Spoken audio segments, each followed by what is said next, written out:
Okay, get this. By next year, the global market for something as, well, seemingly basic as synthetic rubber is projected to hit a staggering USD 33,524.5 million. Wow. $33 billion. It really makes you wonder what's behind such a massive demand for what's essentially, man-made rubber. Absolutely. And that's precisely what we're diving into today. We've got a detailed report that breaks down this enormous market. And, well, our goal is to pull out the crucial insights for you. Okay. Think of it as us sifting through the data so you don't have to. We'll uncover where the market stands now, where it's going, what's driving that growth, and which parts of the world are leading the charge. So if you've ever wondered about the nuts and bolts, or maybe I should say the rubber and chemicals of a major global industry, you're in the right place. Right. We're aiming for those kind of aha moments that give you a clear picture without getting bogged down in, endless details. All right, let's unpack this. What's the headline when it comes to the global synthetic rubber market in 2025? The headline is, well, significant scale and solid upward momentum. As you mentioned, we're looking at a USD 33,524.5 million market in 2025. Okay. And the projections show a substantial climb to USD 50,290.76337 million by 2033. 50 billion. Yeah.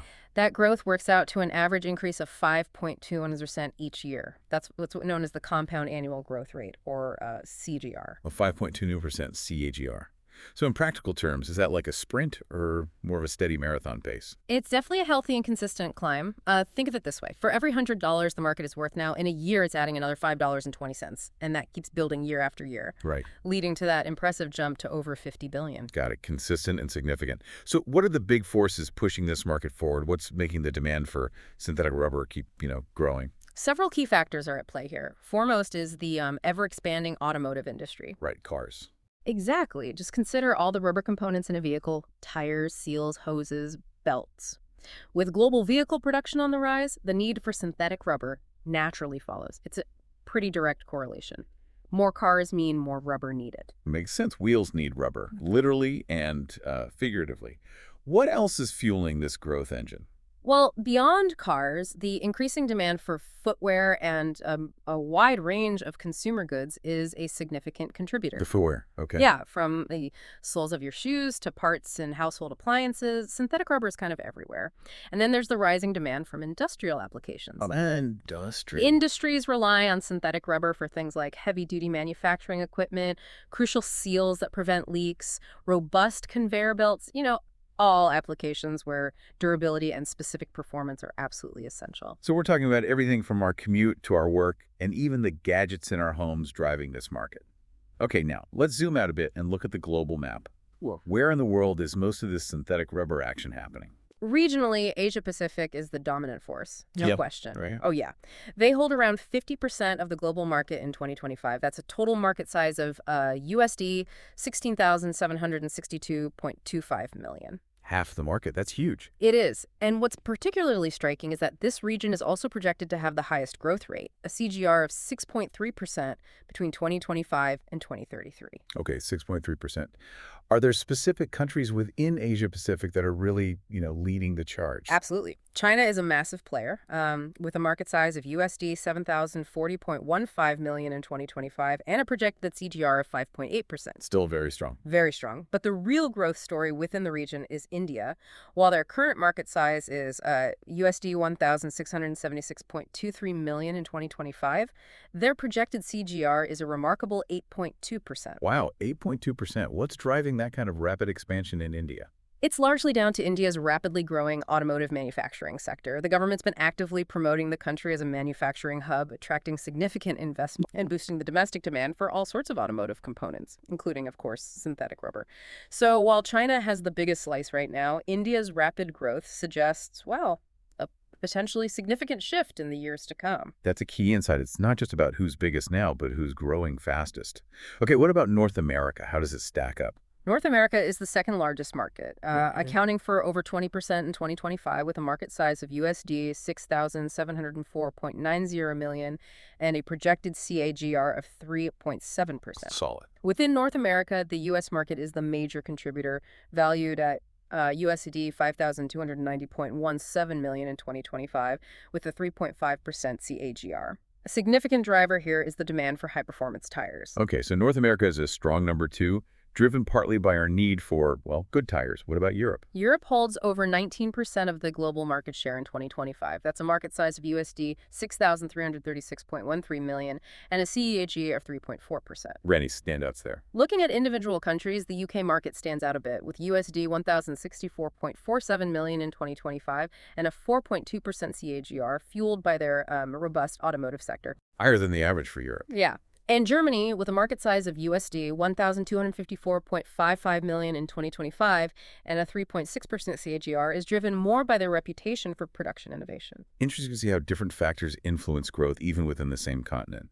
Yeah. What about South America, the Middle East, and Africa? Are they significant players? They're smaller, but definitely growing. South America accounts for over 4% of the market, USD 1,273.93 million in 2025, and a pretty strong CAGR of 5.9%. Okay. Brazil, with USD 545.24 million and a 6.5% CAGR, and Argentina, with USD 214.02 million and a 6.8% of the share, USD 1,340.98 million in 2025, and a 5.8% CAGR. Saudi Arabia and Turkey are showing notable growth there. And finally, Africa holds about 3.3% of the share, USD 1,106.31 million in 2025, and a 4.8% CAGR. Now, Nigeria stands out with a, well, frankly remarkable CAGR projection of 88.50%. 88%, is that right? It is, yeah. Albeit from a smaller base, it's likely due to significant new investments in their petrochemical industry. South Africa is also a significant player in the African market, more established, with USD 389.42 million and a 5.7% CAGR. That's a fantastic global overview. Really insightful to see the varying speeds and sizes. Okay, now let's dig into the actual types of synthetic rubber. What are the main categories we're talking about? Okay, so when we look at the product segments, styrene butadiene rubber, or SBR, currently dominates in terms of market share. SBO.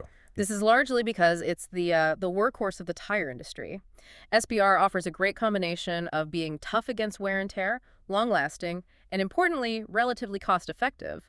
Makes it the go-to for most car tires. SBR is the top dog, makes sense, yeah, given how many tires are needed worldwide. But the report also mentioned that another type is growing even faster, right? Exactly. Polybutadiene rubber, or BR, is the fastest growing product segment. BR, why is that? The reason. It has some superior properties that are becoming increasingly important, particularly for high-performance tires. Think lower rolling resistance. Ah, fuel efficiency. Precisely. Which improves fuel efficiency and even better resistance to wear.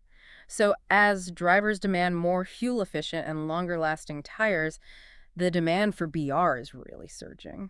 So SBR is the current champion, but BR is definitely the contender on the rise. Yeah. Are there other significant types of synthetic rubber we should maybe know about? Yeah, definitely. There are several others, each with its own specific strengths. Ethylene propylene rubber, or EPDM. EPDM. Like the superhero against the elements. It's incredibly resistant to weather, ozone, UV, so you'll find it in things like car seals, window seals, hoses. Right. Then there's nitrile butadiene rubber, or amidar. That's the go-to when you need resistance to oil and chemicals, like in fuel hoses or those gloves mechanics often wear. Then you have a broader group, including isobutylene isoprene rubber, IIR, that's great for air retention, think inner tubes, chloroprene rubber, CR, known for flexibility and resistance to heat and chemicals, thermoplastic rubbers, TPR, which are interesting because they have the elasticity of rubber but can be processed like plastics, Oh, interesting. and acrylonitrile butadiene styrene, ABS, which is technically more of a hard plastic but often grouped nearby, known for its toughness. So each of these has very specific applications where their unique properties are essential.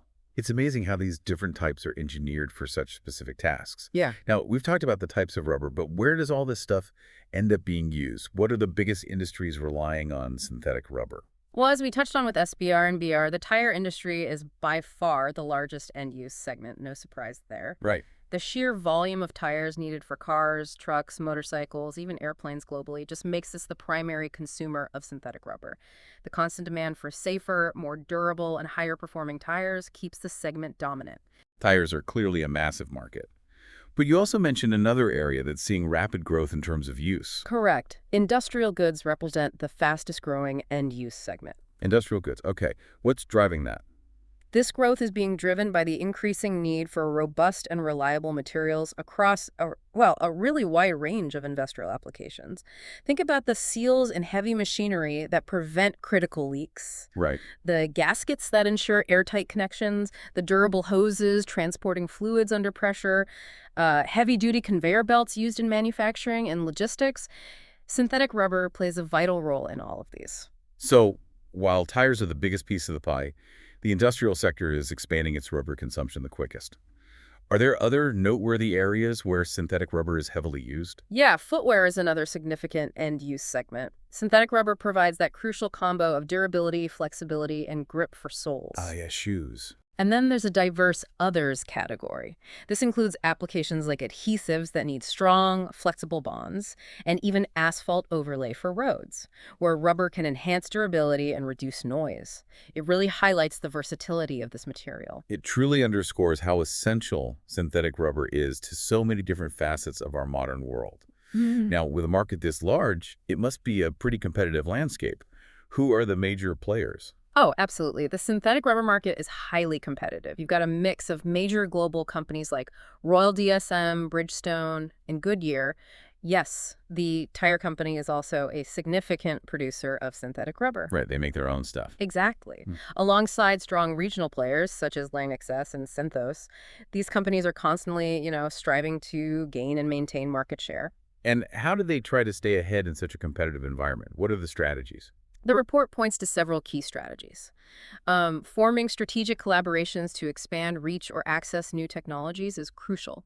Continuously innovating in rubber production processes and developing new types of synthetic rubber with enhanced properties is also vital. And then there's product diversification, basically, offering a wider range of rubber types to cater to different industry needs. Makes sense. Furthermore, there's a growing emphasis on sustainability. Huge trend. Increasing investment in developing bio-based rubbers and advanced recycling technologies to address environmental concerns and meet evolving regulations. Sustainability seems to be an increasingly important factor across the board. The report even gave some specific examples of recent activities, didn't it? Yes, it did.